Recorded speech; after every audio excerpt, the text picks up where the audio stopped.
అందరికీ నమస్తే అండి. జగన్మోహన్ రెడ్డిని నమ్ముకుంటే ఎవడైనా సరే వాడి బతుకు జైలు పాలే. నేను ఎందుకు అంటున్నానంటే, గతంలో జగన్మోహన్ రెడ్డి ముఖ్యమంత్రిగా ఉన్నప్పుడు కొంతమంది సైకోగాళ్ళని పెంచి పోషించాడు. ఆ సైకోగాళ్ళ పని ఏంటంటే, చంద్రబాబు నాయుడు గారు మాట్లాడినా, నారా లోకేష్ గారు మాట్లాడినా, లేదంటే తెలుగుదేశం పార్టీ నాయకులు ఎవరు మాట్లాడినా సరే వాళ్ళ కుటుంబ సభ్యులను ఉద్దేశించి, వాళ్ళ ఇళ్లలో ఉన్న మహిళలను ఉద్దేశించి నీచాది నీచంగా పోస్టులు వేసి వాళ్ళని వ్యక్తిగతంగా దూషించడం అన్నమాట. అందులో భాస్కర్ రెడ్డి అని చెప్పేసి ఒకడు, ఆ పిచ్చిన కొడుకు నిన్న వరకు కూడా లండన్లో ఉండేవాడంట. మరి ఆ లేఖితనంతో వాడు వేసిన పోస్టులు చూస్తూ ఉంటే ఆ లేఖితనంతో లండన్ వరకు ఎలా వెళ్ళాడు ఇప్పటి వరకు కూడా నాకు అనుమానమే. అదొక పెద్ద డౌట్ అనుమానం అనమాట. ఈ లేఖితనంతో లండన్ ఎలా వెళ్ళిపోయాడు అని చెప్పేసి డౌట్ వచ్చింది నాకైతే కనుక. లండన్లో ఉండి మనల్ని ఎవడు ఏమీ పీకలేలే, మన వెనకాల జగన్మోహన్ రెడ్డి ఉన్నారా అని చెప్పేసి ఇష్టానుసారంగా వాడి నోటుకు వచ్చింది ఎంత వస్తే అంత ఏది పడితే అది పోస్టులు వేసి అప్పుడు సునకానందం పొందాడు. ఇవాళ అరెస్ట్ అయ్యాడు. అరెస్ట్ అయిన కాడి నుంచి మళ్ళీ ఇక్కడ అదొక రకమైన ఏడుపు. మా కార్యకర్తలను అరెస్ట్ చేస్తారా, ఇబ్బంది పెడతారా, కొడతారా, కోర్టుకి తీసుకెళ్ళేటప్పుడు వాళ్ళ నాయకులు వస్తూ ఉంటారు కదా, వాళ్ళు వీడియో రికార్డ్ చేస్తూ ఉంటే చెప్తున్నాడు, నన్ను పోలీసులు కుక్కను కొట్టినట్టు కొట్టేశారు, నేను మాట్లాడలేకపోతున్నాను, నేను నడవలేకపోతున్నాను, ఏదో చెప్పుకుంటూ వచ్చాడు. సరే ఏదో ఇప్పుడు నిజంగా కొట్టారా కొట్టలేదా అనేది తర్వాత తెలుగు పక్కన పెట్టేసాను అది. అయితే ఇక్కడ వైఎస్ఆర్సీపీ పార్టీ నాయకులు కానీ లేదంటే అఫీషియల్ పేజీలు డైరెక్ట్గా జగన్మోహన్ రెడ్డి అనుకోవచ్చు, నిస్సిగ్గుగా వాడికి అలాంటి పోస్టులు వేసాడు వేయించని తెలిసిన తర్వాత కూడా మీరు నిస్సిగ్గుగా ఎలా సపోర్ట్ చేస్తున్నారో మాకు అర్థం కావట్లా. ఇప్పుడు అవే మాటలు భారతిరెడ్డి గారినో లేదంటే వైసీపీ నాయకుల్లో అంత దారుణంగా మాట్లాడితే మీరు సపోర్ట్ చేస్తారా? రాష్ట్ర రాజకీయాన్ని ఈ స్థాయికి తీసుకొచ్చిందే జగన్మోహన్ రెడ్డి. ఇక ఇలాంటి సైకోగాళ్ళందరినీ కూడా పెంచి పోషించి దారుణం, మరీ దారుణం మాట. మనం ఇక్కడ వర్ణించడం, మనం ఇక్కడ చూపించడం, లేకపోతే కనుక వాడు వేసిన పోస్టులు ఇక్కడ చూపించను. కనీసం ఎందుకు చూపించలేకపోతున్నానంటే వాడు అంత దారుణంగా వేసాడు. కనీసం చదవను కూడా చదవలేం మనం. అన్నీ పుట్టకల గురించి లేదంటే వాళ్ళు అలాగని వీళ్ళు ఎలాగని చెప్పేసి అని. ఒకసారి వాడిది ఒక వీడియో, చిన్న వీడియో ఒకటి ఉంది, వినిపిస్తానండి.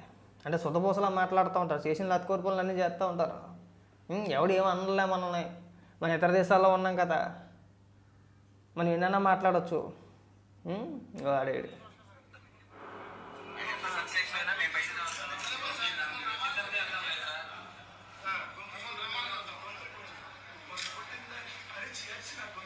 ఇవంత కాదు, ఎవడన్నా ఇంకొకడైతే కనుక నిజంగా కాలు చేయి తిప్పేయాలా. ఇలాంటి వ్యక్తులు భూమికి భారం. నిజంగా రాజకీయ విమర్శలు బ్రహ్మాండంగా చేయొచ్చు. మీరు చేస్తారు, నేను చేస్తాను, నేను మాట్లాడతాను, కొన్ని వందల వీడియోలు మాట్లాడను, కొన్ని వేల వీడియోలు, వందలు కూడా కాదు. మహిళల పట్ల మాట్లాడేటప్పుడు మనం ఎంత బాగా మాట్లాడాలో అంత చక్కగా మాట్లాడాలి. రాజకీయ విమర్శలు చేస్తాం, రోజాను విమర్శిస్తాం, లేదంటే గతంలో శ్రీరెడ్డిని విమర్శించేటోళ్ళమి. వాళ్ళు ఏ భాష అయితే వాడారో అదే భాషలో సమాధానం చెప్పేటోళ్ళం. కానీ నీచంగా ఎవడు మాట్లాడినా సరే బూతులను ఉద్దేశం అంటే పచ్చి బూతులు మనకు వచ్చి కాదని చెప్పేసి ఇష్టానుసారంగా మాట్లాడకూడదు. మన విధి విధానాల గురించి మాట్లాడాలి. కానీ మాట్లాడితే నారా లోకేష్ గారి గురించో లేదంటే పవన్ కళ్యాణ్ గారి గురించో వాళ్ళ ఇంట్లో ఉన్న మహిళల గురించో మనం ఒళ్ళు మర్చిపోయి కనీసం వయసులో పెద్దవాళ్ళు అనే ఇంగిత జ్ఞానం లేకుండా ఏది పడితే అది మాట్లాడితే గొంతు ఎక్కడి నుంచి వచ్చుద్ది అని అడుగుతున్నా. మనిషివా పశువు అసలు నాకు అర్థం కావట్లా. నీటి వీటిలు చూసిన తర్వాత ఇది మనిషి పుట్టకపోతే ఎలా పుట్టాడా అనిపించింది. ఇంకా మాట్లాడకూడదు, కానీ మీ నాన్నగారు చనిపోయారు, ఈ సందర్భంలో మాట్లాడకూడదు. కానీ నిజంగా మీ నాన్నగారు నాన్న వద్దులే అనకూడదు కూడా. చెప్తున్నా ఉదాహరణకి, ఇంత కుసంస్కారుని ఎలా కన్నాడరా బాబు అని చెప్పేసి ఫీలింగ్ కలిగేసింది నాకైతే కనుక. నిజంగా చెప్తున్నాను, నేను వేసిన రోజున తెలియదు, మనం విమర్శించిన రోజున తెలియదు, మనం ఇంత దారుణంగా వేస్తున్నాం పోస్టులు. నిజంగా ఆ పోస్టులు కానీ మీ నాన్నగారు చూపించుంటే మీ నాన్న చంపేస్తాను నేనైతే కనుక. అంత దారుణంగా వేసాడు. రేపు పొద్దున నీకు పెళ్ళి అయ్యే ఉంటుంది, నీ వయసు చూస్తూ ఉంటే, నీ బట్టపుర్రా నువ్వు నువ్వు వాళ్ళకొని చూస్తూ ఉంటే పెళ్ళి అయ్యే ఉంటుంది. నువ్వు వేసిన పోస్టులన్నీ కూడా ఆ స్క్రీన్ షాట్లన్నీ కూడా నీ కుటుంబ సభ్యులకు, నీ భార్యకో నీ పిల్లలకో లేదంటే మీ అమ్మగారికో చూపిస్తే, ఈ నా కొడుకు అసలు మనిషి కాదు, వీడు పశువు కంటే హీనం, వీడికి మాకు ఎలాంటి సంబంధం లేదు, మీ ఇష్టం వచ్చింది చేసుకోండి అని చెప్పేసి వాళ్ళే బహిరంగంగా ఒక స్టేట్మెంట్ ఇస్తారు. అంత దారుణమా? మీ ఇంట్లో మహిళలు ఎవరన్నా ఏమన్నంటే అదేవిధంగా మాట్లాడితే తెలియదు మనకి. మనం అంటే ఇవాళ లండన్లో ఉన్నాం కాబట్టి సరిపోయింది. రేపు పొద్దున ఏదో ఒక రోజు ఏదో ఒక సందర్భంలో ఖచ్చితంగా ఇండియా వెళ్ళాల్సి వచ్చింది. ఆ రోజు మన పరిస్థితి ఏంటని చెప్పేసి ఆ మాత్రం తెలియదా? ఆ మాత్రం బుర్ర లేకుండా నువ్వు లండన్ వరకు వెళ్ళిపోయి ఎలా ఉద్యోగాలు చేస్తున్నారో ఏం చేస్తున్నారో మాకు అర్థం కావట్లేదు. ప్రతి యాదవ లండనే అంటాడు మాట్లాడితే లేకి యాదవులు అందరూ మెజారిటీ లండన్లోనే తెస్తారేమో. ఈడు కానీ లేదంటే ఆడెవడో కుక్కలు డాక్టర్ ఇంకొకరిని ఆడు కానీ ఆ పంచప్రభాకర్ గారు కానీ ఈ లేకి యాదవుల్లో వీళ్ళందరూ కూడా వీళ్ళ ముగ్గురు మొట్టమొదటి స్థానంలో ఉంటారు. ఈ లేకి బుర్రలు వేసుకొని మీరు ఎలా ఉద్యోగాలు చేస్తున్నారు అంటే మాకు అర్థం కాదు. ఇలా మాట్లాడే భాష మేము కూడా మాట్లాడలేము. అంటే మేము కూడా అంటే మేము తక్కువని కాదు, నిజంగా అంతంత మాత్రం చదువుకున్నవాడైనా సరే చాలా చక్కగా మాట్లాడతాడు. వీళ్ళు పెద్ద పెద్ద చదువులు చదువుకొని వాళ్ళకి వచ్చింది ఏంటంటే అక్రమ సంబంధాలు అంటగట్టడం, పుట్టకల గురించి మాట్లాడటం, వ్యంగ్యంగా ఎటకారం ఇళ్లలో ఉన్న ఆడవాళ్ళు తీసుకొచ్చి వాళ్ళ ఫోటోలు వేసి మార్కింగ్ చేసి ఇష్టానుసారంగా బూతులు తిట్టడం. అది వచ్చింది ఈ కుసంస్కార యాదవులకి. మరి కొంపల్లో చూస్తారని చెప్పేసి నీతి జ్ఞానం లేదా? తెలియద్దు మనకి. ఇవాళ మీ నాన్నగారు చనిపోయారని చెప్పేసి ఇక్కడికి వచ్చో ప్రశాంతత ఉందా, సుఖం ఉందా మన ప్రాణానికి? దొంగచాటుగా అంత్యక్రియలు చేసుకోవాల్సిన పరిస్థితి. పోనీ ఏదో జరిగింది అనుకుంటే ఇప్పుడు అరెస్ట్. నీ జీవితం సంకనాకపోయినట్టే కదా. ఇప్పుడు జగన్మోహన్ రెడ్డి మెప్పు కోసం బ్రహ్మాండంగా బూతులు తిట్టేసి పోస్టులు వేసేసి మన ఇష్టానుసారంగా చేసేసాం. ఇవాళ ఎవరి భవిష్యత్తు పోయింది? నువ్వు ఇప్పట్లో లండన్ వెళ్ళావు, మళ్ళీ లుకౌట్ నోటీసులు జారీ చేస్తారా, నీ పాస్పోర్ట్ సీజ్ చేస్తారా, నువ్వు దేశం దాటి వెళ్తానికి ఉండదు, వెళ్ళనివ్వరు. అయితే నీ బతుకు ఇంక బఠానీలు అమ్ముకోవడమే. బస్ స్టాండ్లో బఠానీలు అమ్ముకో వెళ్ళి ఇంకా అంతకుమించి చేసేది ఏం లేదు.